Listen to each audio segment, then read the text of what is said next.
Welcome to the program. We begin in Iraq, where the Supreme Court is set to rule on an application for Parliament to be dissolved as a 10-month-long political impasse drags on. Politicians allied with influential Shiite leader Muqtada al-Sadr refiled the petition last month after an earlier request was rejected. Sadr supporters have been protesting for months, calling for a complete overhaul of the political system and new elections. The latest unrest in Iraq is fuelled by a power struggle between Shiite groups. Let's take a look. Sadr opposes foreign interference in local politics. His supporters, mainly come from poor communities that have been long shut out of the political system. They're competing against a collection of Shiite groups known as the Coordination Framework that are allied with or aligned with Iran.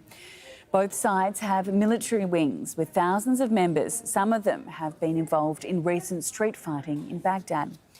OK, we have a team of correspondents in the Iraqi capital, Baghdad. We'll speak to Mahmoud Abdel-Wahed shortly. But first, let's get the latest from near the court with Imran Khan. Imran, what are we expecting to happen today?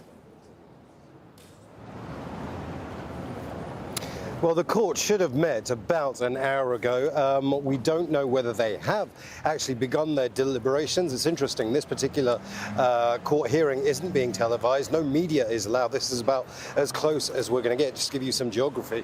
Down that road is where the Supreme Court actually is. It's inside the green zone. Now, normally, if there's a huge amount of protesters or any sign of any kind of protest movement, they shut that road off. That hasn't happened, so they're not expecting the kind of levels of people being out on the street. But what are they expecting? Well, they're expecting a decision. Whether that's going to be a postponement like we saw on August 31st, they said they were going to make a decision on the dissolution of Parliament today, or whether they actually say, we are going to dissolve Parliament, and then that triggers an election. We don't know what's going to happen.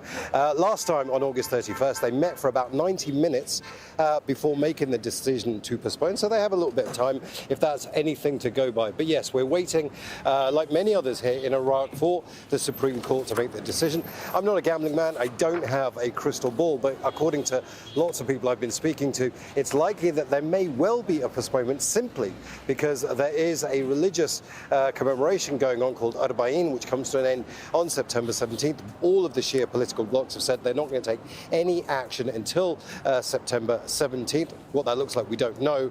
So it may well be that the court simply say, OK, well, we have a bit of time. Let's keep talking.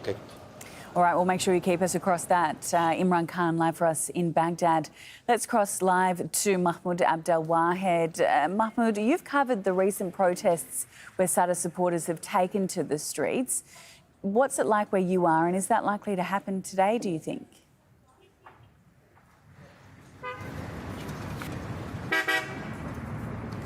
Well, most of the indications on the ground here denote that there is this de-escalation, at least for the time being. People are not encouraged to escalate, especially with the religious occasion, the commemoration of the 40th days of the death of Imam al-Hussein, which is so revered for Shiite Muslims in Iraq. Remember, the two rival factions, both of them are Shiite. Sometimes they use the same tactics. They have the same religious grand sheikh in al-Najaf city.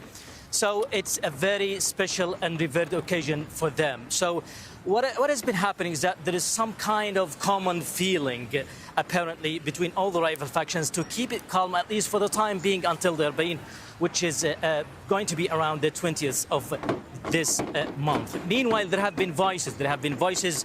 Trying to convey messages of their demands again.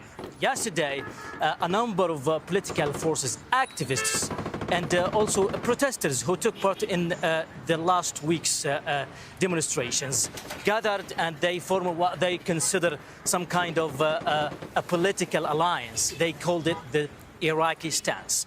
It is a kind of some replica of Sadr's demands. They're demanding, remember, they came only on the eve of this Supreme Court session, reiterating the same demands: dissolution of Parliament, holding early elections, and forming a crisis government to manage what they consider this transitional period until early elections are held. Other than that, there is also voices from the government, again, affirming, calling on everyone, including the rival factions, to keep it calm and to have self-control in this, what the Speaker of the Parliament, the Speaker of the government considers a crucial and vulnerable stage that Iraq is going through. Certainly is a complex situation. We appreciate the update. Mahmoud Abdel Wahed live for us in Baghdad. Thank you.